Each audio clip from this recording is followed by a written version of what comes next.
오늘 우리에게 주시는 하나님의 말씀은 골로새서 3장 23절에서 24절 말씀입니다.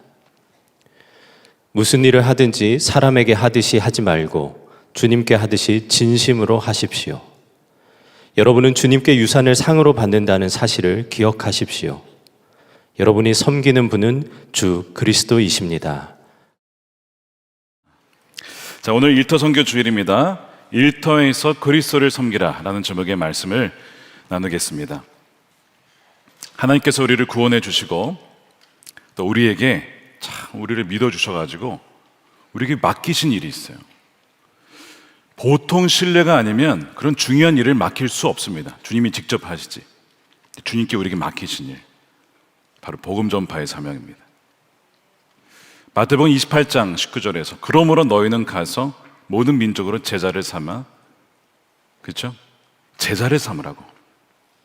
사도행전 1장 8절에는 땅끝까지 이르러 내 증인이 되리라. 증인 되리라. 너희는 복음 전파해야 될 사명이 있다. 자, 그것을 우리에게 맡기신 거예요. 천사에게도 주지 않은 사명을 우리에게 주셨어요. 자, 그러면 이제 주님 앞에 서기 전에, 주님 앞에 서게 되면 보고서를 준비해서 보고해야 됩니다. 주님이 우리에게 맡기신 사명을 우리가 어떻게 감당했는지. 자, 오늘이 마지막이고 내일 주님 앞에 만약에 서게 된다면 여러분들은 준비가 되셨습니까? 아마 아무도 준비됐다라고 하신 분은 없을 거예요. 저도 주님 잠깐만요, 좀 더 시간을 주십시오. 북한에 들어가겠습니다. 이럴지도 모르겠어요. 그 정도로 준비가 잘 안 됐다라고 느낄 거예요. 그러다 보니까 우리가 선교지로 좀 가야 되지 않겠나 이런 생각을 합니다. 여러분, 선교지는 어디일까요? 우리의 선교지는 어디입니까? 제가 2019년에 저기 중미, 미국 밑에 IT라고 하는 곳이 있습니다. 정말 세계에서 가장 못 사는 나라 중에 하나예요. 거기에 선교를 가는데 그 나라 중에서도 가장 못 사는 동네를 갔어요. 소위 쓰레기 마을입니다. 제가 일부러 좀 흑백으로 이렇게 했어요. 사실은 이제 하늘과 땅이 너무 대조가 되는 거예요. 하늘은 너무 예쁜데 사실 저 왼쪽에 저희가 카리브해입니다. 카리브해. 그 말로만 듣던 카리브해. 해적이 출몰한다는 그 카리브해. 근데 여러분, 저 카리브해가 보이지 않고요, 그 집도 아닌 것 같은 곳에서 사람들이 살고 있고 진흙을 파가지고 애들이 놀고 있는데, 그러면서 사람만 사는 게 아니라 돼지와 사람이 어울려 삽니다. 돼지가 얼마나 많은지 몰라. 저기에도 복음이 필요하니까 가서 복음을 전했습니다. 말로만이 아니고 그들에게 식량을 주고 그들에게 의료품을 주면서, 밴드 하나 없어가지고 손이 썩어가고 있는 거예요. 애가, 엄마가 너무 안타까운데 약이 없는 걸 어떻게 있어. 밴드를 많이 챙겨갔어요. 약하고 이렇게 선교를 했습니다. 여러분, 이게 선교지죠. 이 선교지 현실입니다. 그러니까 우리가 가야죠. 가서 사랑으로 복음을 증거해야 될 사명이 우리에게 있습니다. 근데 사실 이런 선교지를 얼마나 많은 사람들이 갈 수 있냐, 갈 수 있고 가는 사람들을 다 합쳐봤자 저희 교회에 아마 1% 될까요? 간다 하더라도 머물러 있는 사람보다 대부분 다 돌아오셔야 돼요. 일주일이나 2주 정도 있다가. 그렇게 따지면 사실 이 선교지라고 하는 것이 우리랑 굉장히 멀게 느껴지고, 그것만 선교지라고 한다면 사실 어떻게 그렇게 그러면 이 지상 대위임령, 이 제자를 삼으라, 이거를 어떻게 완수할 수 있을까? 거의 불가능하거나 너무 오래 걸리는 거죠. 두 번째 사진 보겠습니다. 두 번째 사진은 이렇게 쓰여 있습니다. You are now entering the mission field라고 돼 있죠. 당신이 지금 선교지로 들어가고 있습니다. 어디서 찍었냐면 저 인도 어디 슬럼가가 아니고 제가 미국에 살던 동네 앞 교회 주차장에서 찍은 겁니다. 이제 예배를 드리고 마치고 나가면서 성도님들은 저걸 보면서 나가는 거야. 우리가 지금 가는 곳은 가정과 일터인데 바로 그것은 우리의 선교지다라고 하는 것을 다시 한번 리마인드 하면서 나가는 거죠. 여러분, 우리가 예배 이후에 가게 될 우리의 가정도 우리의 일터도 다 거기도 선교지라고 하는 거예요. 왜냐하면 땅끝까지 갔을 때 그 땅끝에 있는 사람들이 보기에 이곳이 또한 땅끝이기 때문에 대한민국에도 복음을 듣지 못한 이들이 굉장히 많습니다. 그것이 바로 여러분들의 일터예요. 여러분들의 학교입니다. 이번에는 이 숫자를 좀 보여드릴 텐데 2대 166 이게 뭘까요? 한번 손들어 맞춰보세요. 한번. 1, 2, 3부 중에 아무도 못 맞췄습니다. 근데 맞출 수가 없어요. 저도 못 맞췄었는데. 이게 무슨 의미냐면 일주일 동안 교회에서 보내는 시간입니다. 앞에 2가 2시간. 그러니까 대부분의 분들이 주일날 예배를 드리고 평일날 갔다가 다시 돌아오죠. 물론 우리 장로님들 이런 분들은 한 20시간, 30시간, 40시간 훨씬 더 많긴 하지만 대부분은 일주일에 한 2-3시간 정도 주일날 시간 보내고 이제는 가십니다. 그리고 대부분의 166시간이 가정과 일터에서 시간을 보냅니다. 제가 왜 이 숫자를 보여드릴까요? 대부분의 시간은 우리는 일상에서 보내고 대부분의 99%의 성도들이 선교지가 아니라 일상에서 살아갑니다. 이런 현실 속에서 우리가 어떻게 지상대 위임령을 완수할 수 있을까요? 만일 이 지상대 위임령이 목회자나 전문 사역자나 선교사에게만 주어진 거라고 한다면, 즉 1%도 안 됩니다. 0.1%의 사람들에게만 주어진 사명이라면 여러분 지상대 위임령은 거의 완수 불가능한 것이죠. 그래서 어떤 분들이 사실은 이래요. 선교라고 하는 것, 전도라고 하는 것, 아니 목사님이 해야지 왜 그걸 저희가 합니까? 목사님이 하는 거를 저희가 돕는 거 아닌가요? 선교사님이 하는 것을 저희가 돕는 거 아닌가요? 라고 그렇게 얘기를 합니다. 근데 여러분 이 말씀을 가만히 보면 목회자가 메인이 되어서 성도님들이 보조하는 게 아니고 반대입니다. 여러분들이 메인이고 저희가 돕는 거예요. 아마 이 얘기를 처음 들어보신 분들 계실 거예요. 아니, 그게 무슨 소리냐 도대체. 우리는 발런티어 아닙니까? 우리는 발런티어죠. 목사님은 그냥 전문적으로 그 일에 훈련 받으신 분이니까 목사님이 하셔야죠. 근데 성경에 보면 어떻게 돼 있냐면 이렇게 돼 있습니다. 에베소 4장입니다. 그분이 예수님께서 어떤 사람은 사도로, 어떤 사람은 예언자로, 어떤 사람은 복음 전도자로, 어떤 사람은 목사와 교사로 삼으셨습니다. 왜죠?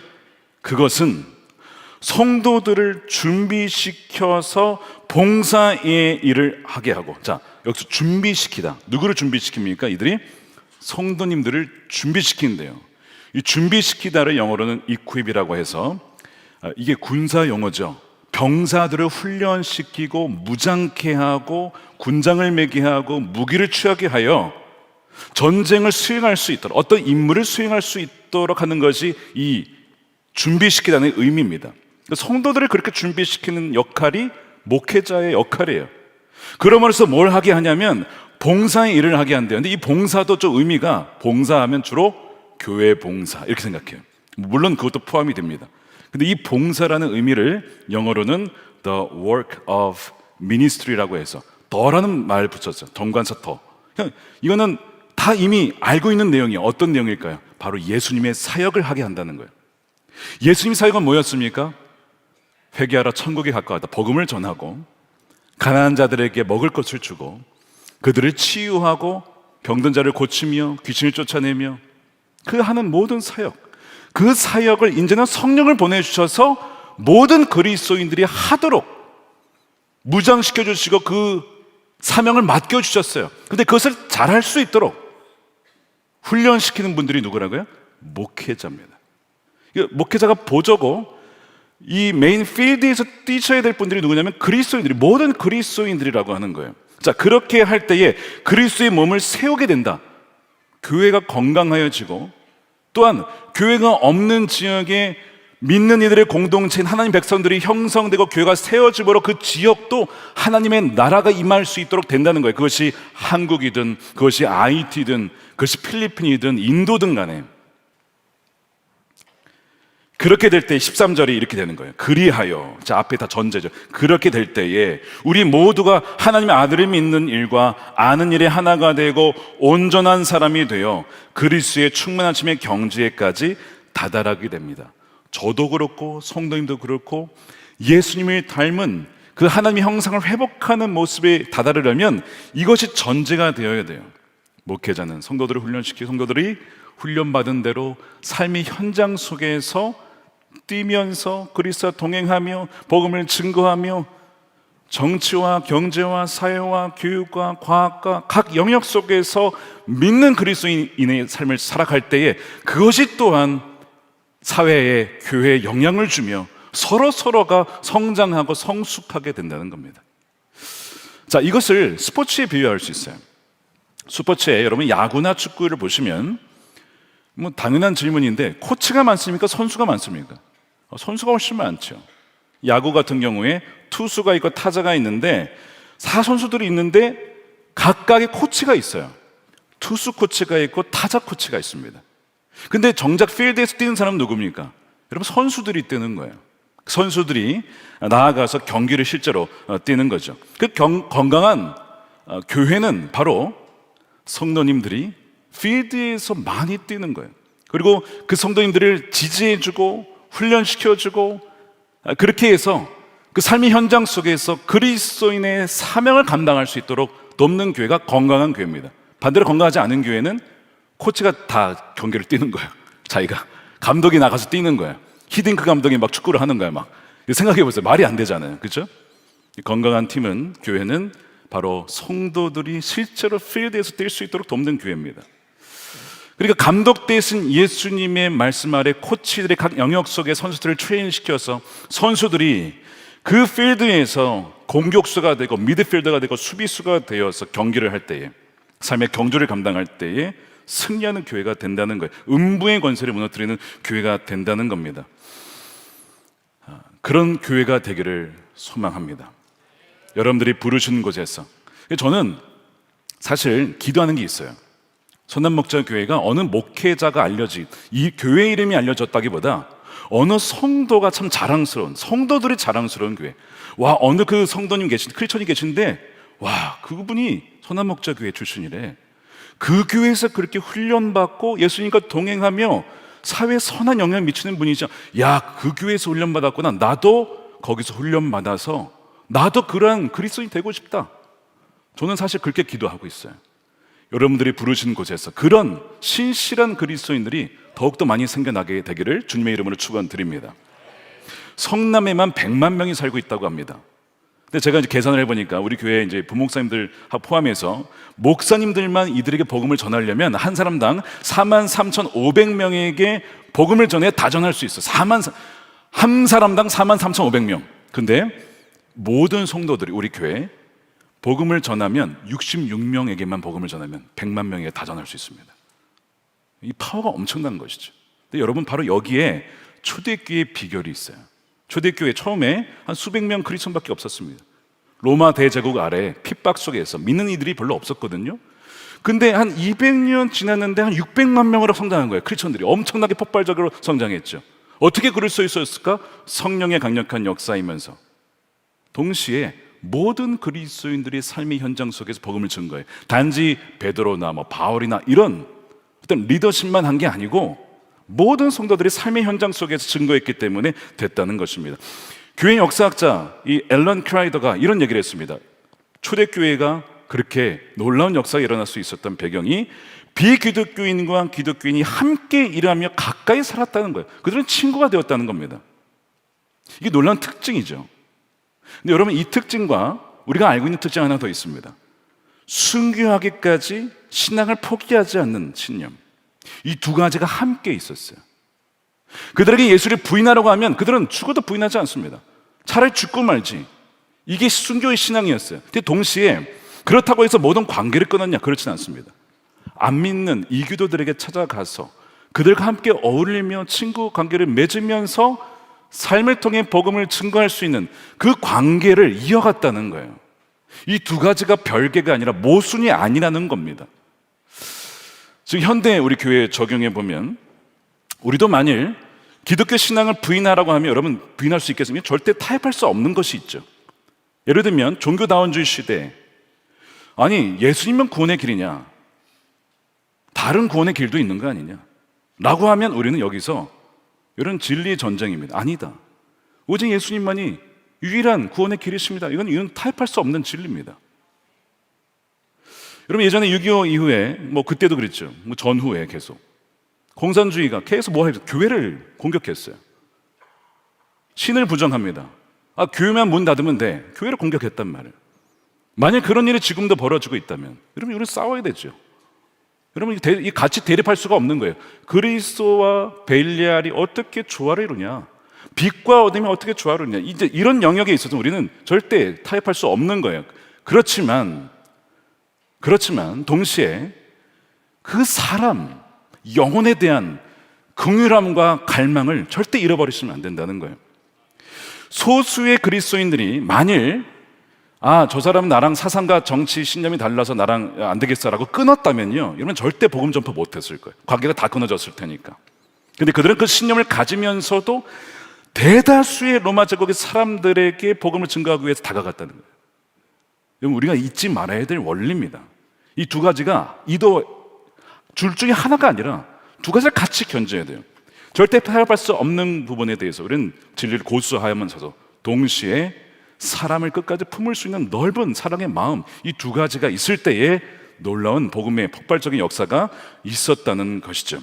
마이클 그린이라는 학자도 그런 얘기를 합니다. 기독교인이 삶과 말에서 일관성과 연관성을 가질 때 전도는 효과적이었다. 무슨 얘기냐면 말뿐만 아니라 말은 막 복음을 얘기하는데 행동은 너무 거칠고 무례하고 독선적이고 배타적이고 그건 복음을 듣지 않는다는 거예요. 그래서 행동과 성품, 예수님의 온유하신 성품, 십자가에서 그렇게 죽으실 때 많은 욕과 비난을 당했지만 끝까지 입을 닫고 저들을 용서해 주십시오, 알지 못해서 그렇습니다 라고 했던 그 예수님을 닮아가면서, 그러나 하나님의 그 진리를 끝까지 전했던 그 모습을 닮아갈 때에 복음이 전파된다는 거예요.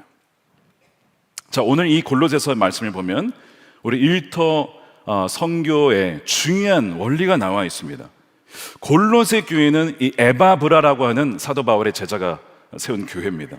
그 교회에 에베소에 있던 사도 바울이 편지를 보내는 거예요. 무슨 편지를 보냈냐면 오늘 본문은 로마 제국에서 종으로 살던 이들이 그리스도인이 된 이들이 있었어요. 그러면 그리스도인이 된 종들은 안 믿는 종들과 어떻게 달라야 되느냐, 그 얘기를 하는 겁니다. 두 가지를 얘기했어요. 그리스도인 종들은 육신의 상전들에게 순종할 것과, 두 번째, 무슨 일을 하든지 주님께 하듯 사람에게 하듯 하지 말라는 겁니다. 상전을 대할 때 주님께 하듯 하라는 거예요. 자, 그것이 23절입니다. 무슨 일을 하든지 사람에게 하듯이 하지 말고 주님께 하듯이 진심으로 대하십시오. 보통 일반 종들은 주인 앞에서 두려우니까 하는 척 합니다. 그리고 그냥 말에 잘 순종하긴 하죠. 그런데 마음에 진심으로 하는 건 아니에요. 그런데 그리스도인 종들에게는 정말 주님을 따르듯이 그렇게 하라는 거예요. 그럴 때 그 모습을 통해 그 주인에게 영향력을 미치게 된다는 거죠. 이것을 우리에게 좀 적용해 보면 사실 적용하기가 쉽지는 않습니다. 다 그런 건 아니겠지만, 목사님, 저희 회사에 참 어려운 보스가 있는데 그분이 저를 너무 핍박해요. 저를 믿는 사람이라고 너무 미워하고 저에게 불이익을 주고 그런 분들이 있습니다. 이런 상황에서 어떻게 그 보스에게 정말 주님께 하듯 할 수 있을까? 이건 말이 안 되는 명령 같죠. 그런데 오늘 이 골로새서 3장 이전에 전제되는 말씀이 나옵니다. 그것이 2장이에요. 무슨 얘기가 나오냐면 너희도 과거에 죽을 수밖에 없었던 흉악한 죄인이었다는 거예요. 그런데 그 죄인을 주님이 용서해 주셨다. 너는 죄로 말미암아 죽은 자인데 하나님이 살려주셨다. 새 생명을 얻었다. 이제는 새로운 사람이다. 너의 본성으로는 절대 그것을 순종할 수 없겠지만 이제는 주님께서 안에 계시기에 성령의 능력으로 그것을 감당할 수 있다는 것을 말씀해요. 그것이 골로새서 2장 12절이에요. 여러분은 세례받을 때 그리스도와 함께 묻혔다는 거예요. 여러분 생각난 말씀이죠. 갈라디아서 2장 20절. 내가 그리스도와 함께 십자가에 못 박혔나니. 다른 버전입니다. 세례받을 때 그리스도와 함께 묻혔다. 우리 옛사람은 우리의 분노와 그 탐욕스러웠던 옛사람은 이미 죽었다는 거예요. 그분을 죽은 사람들 가운데 살리신 하나님의 능력을 믿는 믿음으로 그리스도 안에서 그리스도와 함께 우리는 살아났어요. 이제는 거듭난 사람, 새로운 피조물이 되었습니다. 또 여러분은 죄를 지은 것과 육신이 할례를 받지 않은 것 때문에 죽었는데 하나님께서 여러분을 그리스도와 함께 살리시고 모든 죄를 용서해 주셨습니다. 여러분 그것을 믿으십니까? 라고 묻는 거죠. 여러분 정말 믿으십니까? 나는 죽고 정말 내 안에 주님이 계심을 믿으십니까? 제가 1부, 2부, 3부, 4부 다 물어봤는데 답변을 제일 많이 하셨어요. 할렐루야. 우리 안에 주님이 계시다는 거예요. 우리의 육신으로는 불가능하지만 어떻게 거기에 순종합니까? 근데 주님이 계시기에 주님의 힘으로, 주님께서 하게 하심으로 순종할 수 있게 한다는 거예요. 근데 그걸 통해서 뭘 하게 하시냐면, 그 안 믿는 보스가 얘 왜 이러지? 내가 그렇게 미워하는데 얘는 왜 나한테 악을 악으로 갚지 않지? 라고 의아심을 갖게 된다는 거죠. 의구심을 갖게 돼요, 또한. 근데 여러분, 사울과 다윗의 관계 속에 일어났던 일이 바로 그거였어요. 사울이 다윗을 그렇게 죽이려고 했잖아요. 시기하고 미워해서 저놈 죽어야 내가 산다 그래가지고 다윗이 사실은 얼마든지 죽일 수 있었어요. 엔게디 동굴에서 죽일 기회가 있었어요. 근데 살려줍니다. 왜 살려줍니까? 하나님이 기름 부은 왕이니까.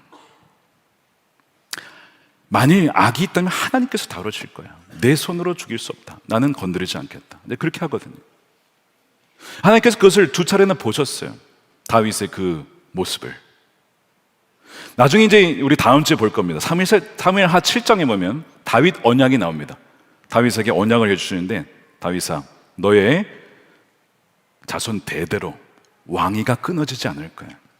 너희 아들도 왕이 되고, 너희 아들도 왕이 되고, 그 아들이 왕이 되고, 왕이 되고, 왕이 되고, 왕이 되고, 영원한 나라 통치가 너의 후손을 통해 이루어질 거야. 약속을 하십니다. 근데 그 약속이 궁극적으로 어떻게 성취가 되죠? 예수 그리스도를 통해 성취가 되는 거예요. 그 다윗이 제가 뭔데 어떻게 이런 은혜를 저에게 주십니까? 막 감격을 하죠. 여러분, 이 은혜 어떻게 주어진 거예요? 은혜는 은혜입니다. 선물이에요. 하나님께서 베풀어 주신 것이고 뭐 공로로 주신 게 아닙니다. 하나님이 선택이기도 합니다. 근데 동시에 다윗이 하나님의 말씀에 순종함으로 자신의 본성대로 반응하지 않고 그 말씀에 순종하는 것에 대한 하나님의 은혜였던 거죠. 나중에 다윗이 밧세바 범합니다. 죄를 많이 범해요. 근데 그때마다 하나님께서 용서해 주시죠. 너가 자비를 베풀었으므로, 너가 사울에게 자비를 베풀었으므로 나도 너에게 자비를 베푼다. 우리가 우리에게 죄 지은 자를 용서해 준 것 같이 우리의 죄를 용서해 주십시오라고 우리가 기도문 하잖아요. 우리가 우리에게 죄 지은 자를 용서해 준 것 같이 주님, 우리도 용서해 주십시오. 그 기도의 근거는 우리가 누군가를 용서할 때에도 할 때에 사실은 우리가 이 기도를 할 수 있는 근거가 된다는 거거든요.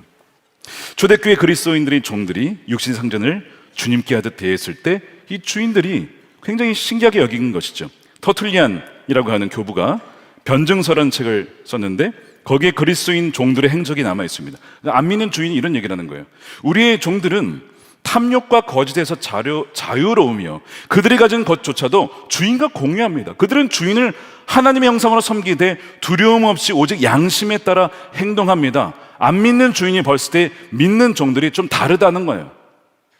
그걸 통해서 주인에게도 영향을 미쳤던 그리스도인 종들의 이야기죠.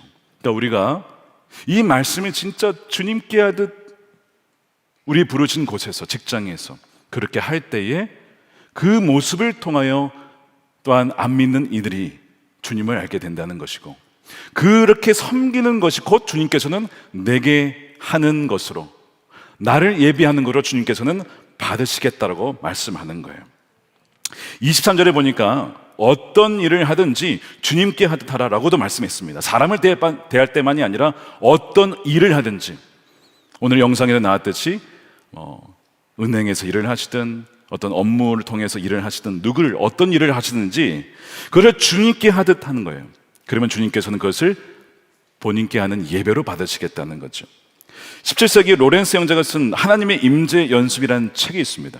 수사인데 이분이 남긴 그 유명한 말이 참 많은데 여러 가지가 있는데 그 중에 하나가, 저에게는 기도하는 일이나 일하는 것이나 별 차이가 없습니다. 일하는 것도 저에게는 기도입니다. 일할 때 모든 일을 주님께 의지하며 주님께 대화하며 그렇게 일을 하기 때문에 일하는 것이 곧 기도입니다. 그런 얘기를 해요. 그러면서 그가 모든 일을 하나님을 사랑하는 마음으로 한다는 것이 무엇인지를 이렇게 얘기를 합니다.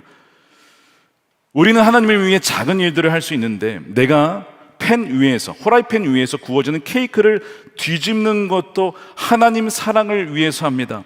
이것을 먹을 나의 형제들, 주님이 사랑하시는 백성들, 그리고 바로 주님인 그들을 내가 섬기는 것입니다. 이런 의미로 이제 케이크를 뒤집는다는 것이죠. 일이 없을 때에도 내게 일할 수 있는 은혜를 주신 분께 감사하며 또 예배한다는 거예요. 나로서는 바닥에서 지푸라기 하나를 집어드는 청소하는 일마저도 하나님의 사랑으로 행하기에 충분합니다. 모든 삶이 주님께 드리는 예배입니다. 이런 얘기를 하는 거예요. 그러니까 이제 이분이 도전하는 것이 우리의 작은 일상 모든 것을 주님께 하듯이, 청소를 할 때에도 이곳은 주님이 거하시는 성전이니 제가 주님께 하듯 청소합니다.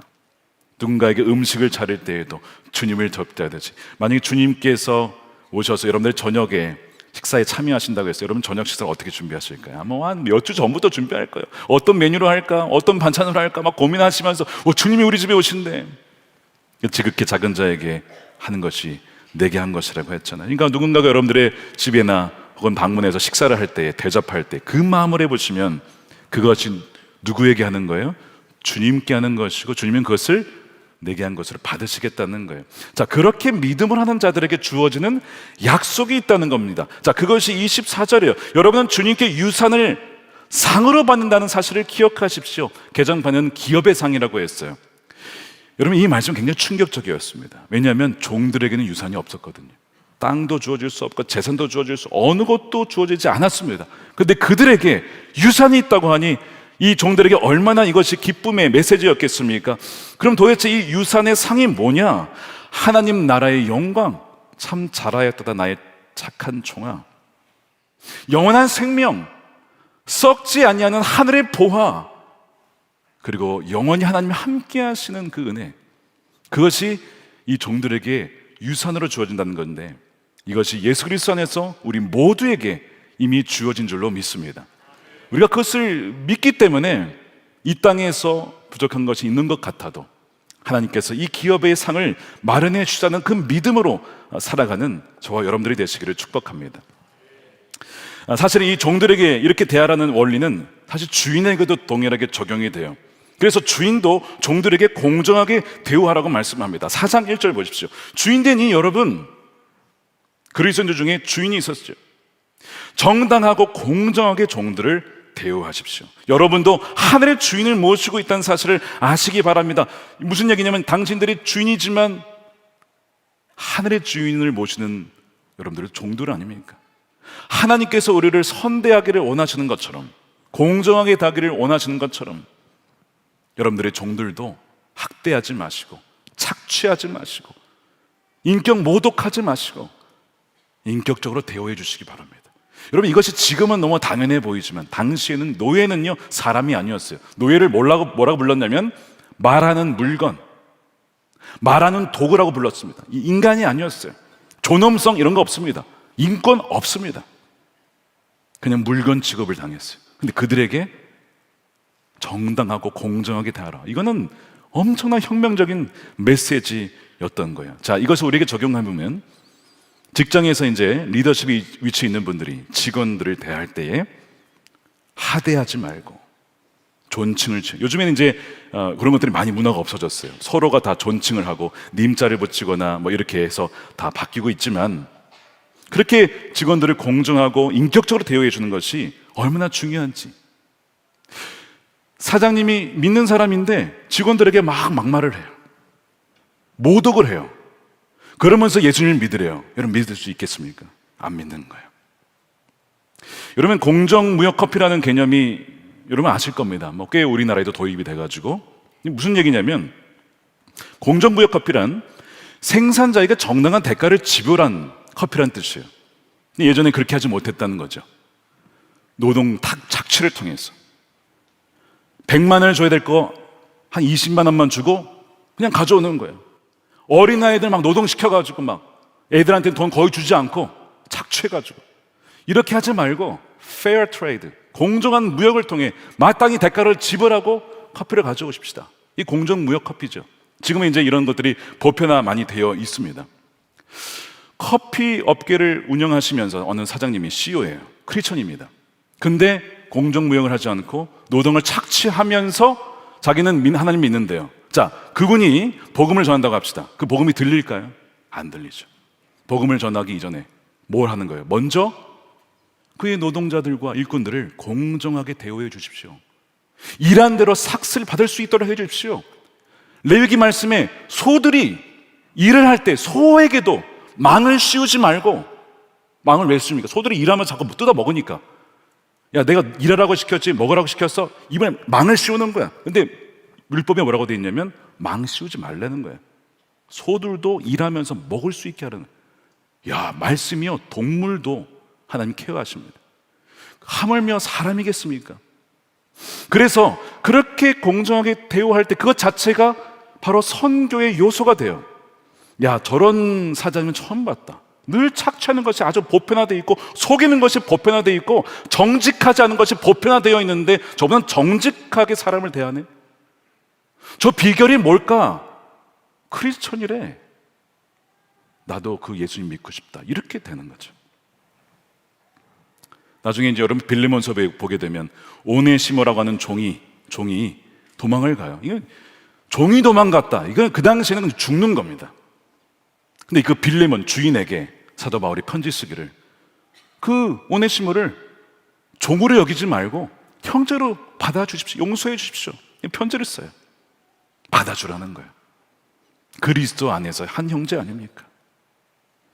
그렇게 요청을 해서 받아주죠. 그리고 나중에 이제 교회 역사의 전통에 의하면 그 오네시모 종이 주교가 되었다는 이야기가 있습니다. 주교까지. 그 사회로서는 절대 불가능한 일이 기독교 역사에서는, 교회에서는 이루어진 거예요. 그것이 기독교의 사회를 변화시키는 원동력이 된 것입니다. 신분을 초월할 수 있는 복음의 놀라운 역사였던 것이죠. 자, 오늘 여러분들의 삶의 연장 속에서 크리스천 기업가나 리더들이 자신의 동역자들을 공정하게 대하고 사랑을 대한다면 어떻게 될까? 바로 복음을 삶으로 증가하는 일이 되고 세상에게 변화를 일으키는 일이 될 것입니다. 지난 금요 성령 집회 임정택 대표님이라고 히스빈스, 그분의 커피, 콩, 뭐 이런, 이상한데 말이, 그냥 히스빈스로 합시다. 히스빈스라고 하는 그 대표님이 오셨어요. 창업을 했는데 장애인 바리스타를 훈련시키셔서 사회적 이 기업을 세운 분입니다. 근데 이분의 이야기가 많은 분들의 심금을 울렸어요. 보지 못하신 분들 꼭 보시기 바랍니다. 심금을 울렸어요. 왜 심금을 울렸을까? 그분이 뭐 무에서 유를 창조해서, 계속 이제 물론 하나님이 하셨다라고 하지만 어쨌든 뭐 없는 거에서 어떤 창업을 해서 새로 만들었으니까 그것 때문일까? 여러분, 그렇지 않습니다. 창업을 해서 1호, 2호, 3호 커피점이 점점 많아지고 커지고 막 해외에도 진출하고 거기에 사람들이 감동을 받았을까? 여러분, 그것도 아니었을 겁니다. 그럼 왜 성님들의 마음이 심금을 울렸을까? 이거였어요. 통계에 의하면 여러분, 세상에서는요, 기업들이 장애인 고용 잘 안 합니다. 정신병이 있는 사람 고용 안 합니다. 근데 법적으로는 이 장애인 의무 고용이 있어요. 원래 법적으로. 그러면 안 하면 벌금을 내야 돼요. 근데 벌금이요, 어떤 기업은 수억에 수십억에 심지어는 수백억이 이릅니다. 근데 벌금을 차라리 내는 게 낫다 이거예요. 장애인을 고용하느니. 여러분, 이것이 사회입니다. 이런 사회에 우리가 살고 있죠. 자, 이런 사회 속에서 히스빈스가 도전한 것이 뭐냐? 하나님의 말씀이었어요. 지극히 작은 자를 한 것이 내게 한 것이다. 그래서 정신병, 조현병을 앓고 있는 이들을 품어주고 사랑해주고 기다려주고 인내해주며 그들을 동역자로 세워주셨어. 그들도 사회에 기여할 수 있고 역할을 할 수 있다는 것을 보여주면 좋겠다. 그들에게 삶의 이유를 주었으면 좋겠다. 근데 이걸로 이제 시작을 한 거잖아요. 이제 간증이 참 인상적이었는데 그 중에 저에게 참 마음이 울렸던 부분이 만철쌤이라고 불린 이 바리스타 선생님의 고백이었습니다. 어느 날 이제 이분도 이제 정신병을 앓았던 분인데 바리스타가 되어서 한 고객에게 커피를 줬는데 너무 감동적으로 그걸 마시면서 보면서, 야, 내가 이런 감동을 줄 수 있는 사람이라니. 그래서 이제 대표님과 함께 이제 기도를 하다가 기도처에서 이런 얘기를 대표님께 하더라는 거죠. 임 대표님, 제가 그동안 어떻게 살았는지 알죠? 20대에 발병해서 20년 이상을 정신병을 앓고 20번 이상 입퇴원을 반복하고 자살 시도 3번 하고 인생에서 나를 좋아하는 사람 아무도 없고 소망도 없는 인생이었잖아요. 나 너무 외롭고 괴로웠는데 43년 만에 나 가장 행복해요. 나 너무 행복해. 왜 사는지 알 것 같아. 사람들이 왜 살고 싶어 하는지 이제 알 것 같다라고 43년 만에 처음 그것을 느꼈다는 거죠. 그 이야기를 들었을 때 창업 2009년 한 이후에 지금 16년이 지났는데 참 기뻤던 순간들이 참 많았대요. 뭐 첫 카페를 열었을 때, 확장이 됐을 때. 근데 그런 성취는 잠깐 있다 말았는데 자신의 마음속에 대표님이 계속 남는 것은 사람이 행복하고 기뻐하고 소외와 같던 사람들이 인정받고 변화될 때 그걸 보면서 가장 기쁘다라는 거죠. 이거는 가장 오래 남고 영원히 남게 되더라는 거예요. 그런 간증을 해주셨어요. 제가 이제 그거를 들었는데 참 감사한 것이 이것이 교회에서만 벌어진 것이 아니라 교회 밖에서 일터에서 삶의 현장에서 이런 일이 벌어졌다는 겁니다. 그러면서 기도하기를 저는 이렇게 기도를 했어요. 주님, 우리 사랑하는 선한목적의 성도님들이 일터에서 정말 소외받고 어려운 이들을 품고 그들을 주님께로 인도하며 치유하는 일에 쓰임받는 주의 일꾼들이 되게 해 주십시오. 그런 기도가 나오더라고요. 정말 어떤 것이 아니라 성도가 정말 온전한 성도가 자랑스러운 교회. 그분 우리 교회 분이셔. 그분 크리스천이야. 그분 예수 믿는 사람이야. 그렇게 자랑스럽게 내놓을 수 있는 분. 그런 기도가 되었습니다. 사랑하는 여러분, 우리의 선교지는 어디입니까? 여러분들의 일상의 일터와 가정과 학교입니다. 바로 여러분 그 부르신 그곳에서 주님께서는 여러분들이 선교적인 사명을 감당하기를 원하세요. 로마서 12장 1절에 이렇게 되어 있습니다. 형제자매 여러분, 그러므로 나는 하나님의 자비하심을 힘입어 여러분에게 권합니다. 여러분의 몸을 하나님께서 기뻐하실 거룩한 산 제물로 드리십시오. 이것이 여러분이 드릴 합당한 예배입니다. 로마서 1장에서 11장까지 우리를 구원하시고 우리 나는 죽고 예수로 살게 하는 그 은혜를 살게 하시고 또한 천국의 놀라운 은혜를 주셨는데 그것이 정말 믿고 그것이 맞다면 합당한 우리 예배는 무엇이냐? 우리의 삶 속에서 우리의 모든 순간을 하나님이 받으실 만한 거룩한 산 제물로 우리 인생을 드리는 것, 이것이 주님께 드릴 합당한 예배, 영어로는 true proper worship이라고, 합당하고 진정한 예배다, 우리의 삶의 예배라고 하는 것입니다. 다시 한번 처음에 봤던 그 사진을 보겠습니다. 우리가 예배를 마치면 우리가 들어가는 곳이 있습니다. 사진을 보여주세요. 두 번째 사진. 네. 자, 여러분들이 이제 예배를 마치고 가게 되는 것은 어디입니까? 여러분, 선교지로 가게 되는 것입니다. 우리 옆에 계신 분에게 인사하겠습니다. 당신은 일터의 선교사이십니다.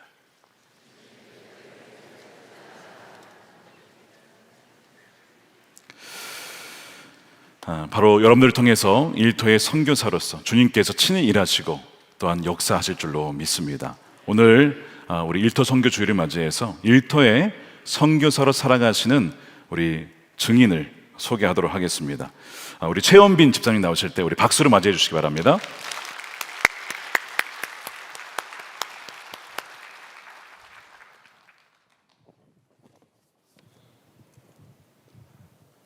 저는 대학을 졸업하고 영업직으로 취직했습니다. 계약직부터 시작하여 정규직 그리고 관리자가 되기까지 7년의 시간 동안 그 안에서 최고가 되기 위해 그리고 돈을 많이 벌기 위해 남들보다 열심히 일했습니다. 그러면서 확신한 것은 돈을 많이 벌고 치열한 경쟁에서 이기기 위해서는 절대 말씀대로 살 수 없다였습니다. 그런 확신을 가지고 회사 생활을 하다 보니 동료를 이기기 위해 내가 알고 있는 유익한 정보는 숨기고 나에게 불리한 내용을 말해서는 안 되며 내가 생각하기에 정말 좋은 것을 판매하는 것이 아니라 회사에서 요구하는 대로 판매하는 것이 당연한 거라고 여기게 되었습니다. 그 방법을 믿고 달려간 끝에 결국 저는 최우수 사원이라는 명예를 얻었습니다. 남들보다 많은 연봉을 받았고 나의 방식을 교육하며 그렇게 하지 못하는 직원을 보며 한심하다고 생각했습니다. 저는 세상에서 인정받고 그 돈으로 베풀고 헌금하는 것이 하나님께 영광을 돌리는 거라고 생각했습니다. 크리스천인 내가 무시받으면 하나님도 무시받는 거라고 생각했습니다. 그런 저는 저의 경험과 능력을 믿고 회사를 과감히 퇴사했습니다. 그리고 사업을 시작했습니다. 매장이 늘어나고 매출이 오르고 완벽하다고 생각되는 노후까지 계획했습니다. 그러나 금방 끝날 것 같았던 코로나는 점점 악화되었고 버티고 버티다 결국 폐업을 하게 되었습니다. 그 순간에도 저는 하나님의 마음을 알지 못했습니다. 다시 돈을 많이 벌어 재기해야겠다는 생각뿐이었습니다. 그렇게 다시 돈을 많이 벌 수 있다던 새로운 분야에서 영업을 시작했지만 뜻대로 되지 않았고 작년 한 해 동안 주님은 저에게 재정을 허락하지 않으셨습니다. 그렇게 괴로운 재정의 훈련을 받는 중에 예배를 드리는데 마태복음 6장 33절 말씀을 마음에 주셨고 그 말씀을 믿고 기도하기 시작했습니다. 그런즉 너희는 먼저 그의 나라와 그의 의를 구하라. 그리하면 이 모든 것을 너희에게 더하시리라. 아멘. 퇴근 후 마가다락방에 들러 기도하고 집으로 돌아오기를 한 달. 처음에는 나의 유익을 얻기 위한 기대로 하나님의 나라를 위해 기도했습니다. 이렇게 하면 나머지는 하나님이 다 해결해 주시겠지 라고 생각했습니다.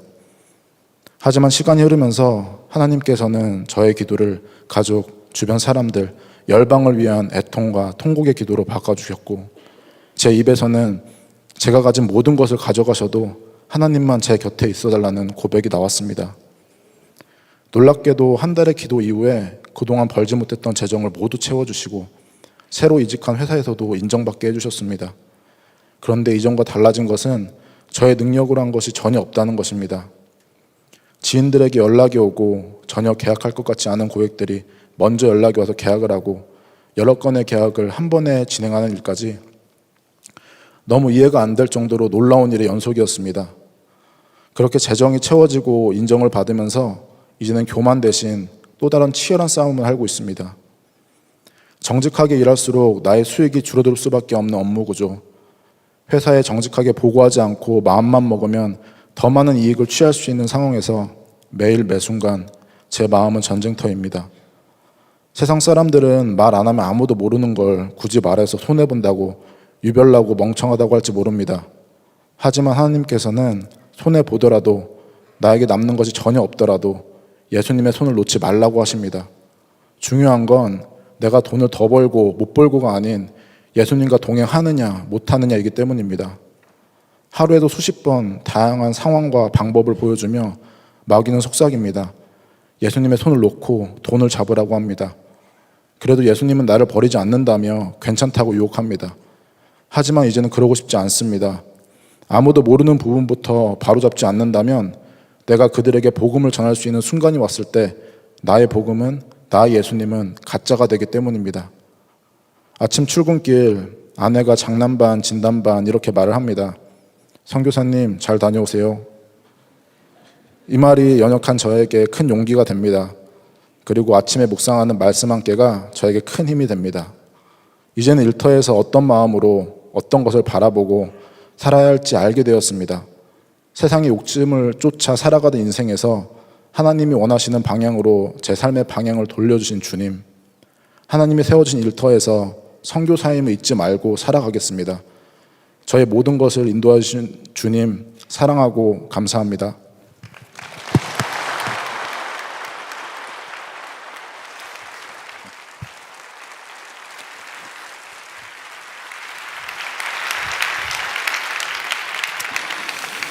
네, 많이 공감이 되시죠?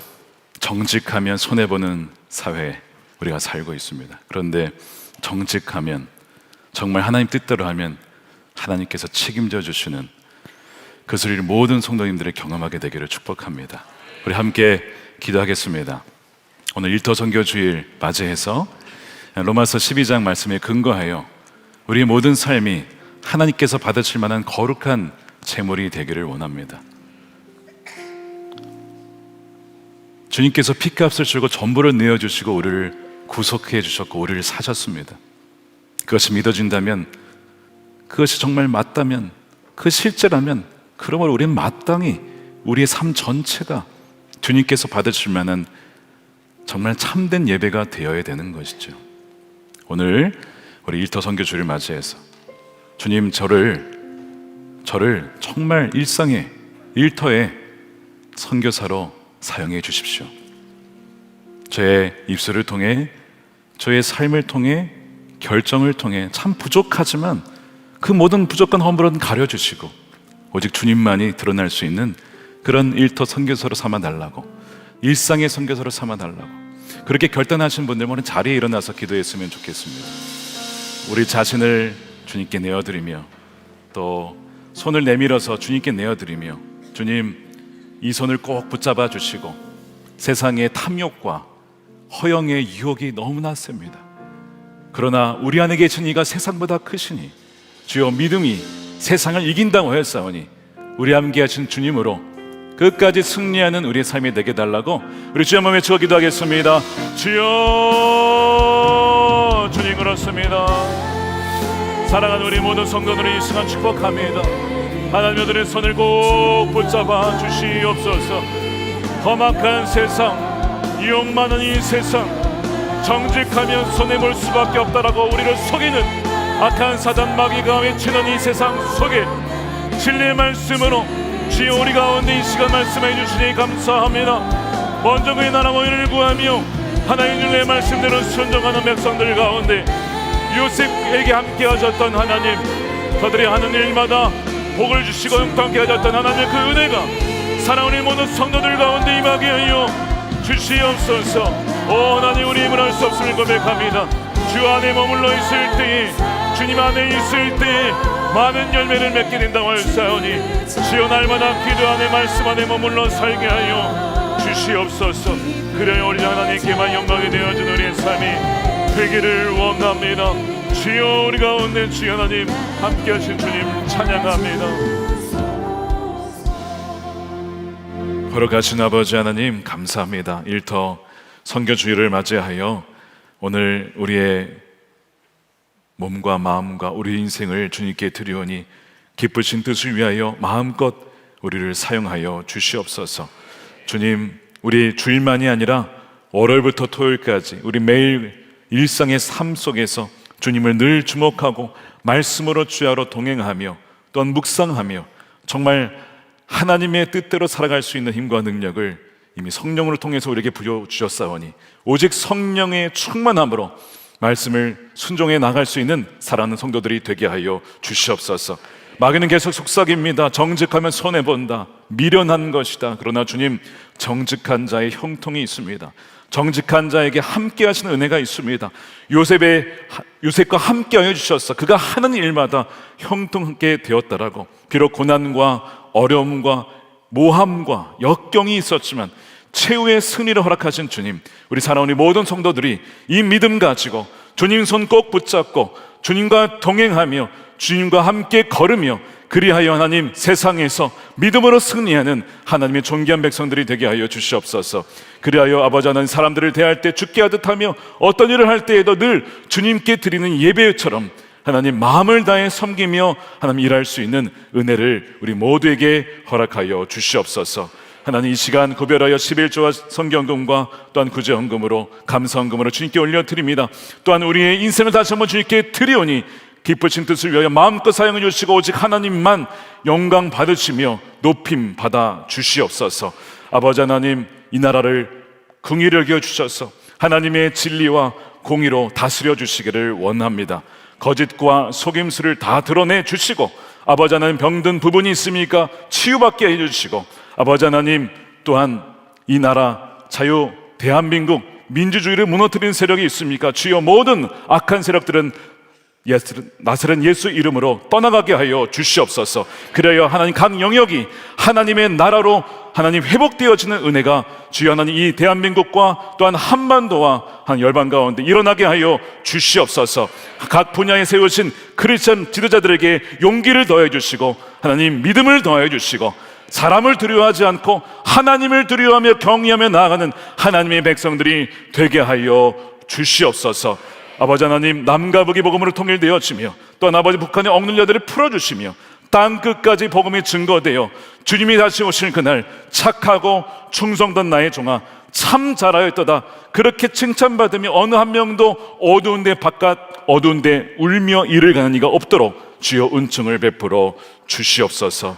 감사드리며 우리 구주 예수님의 이름으로 기도드립니다. 아멘.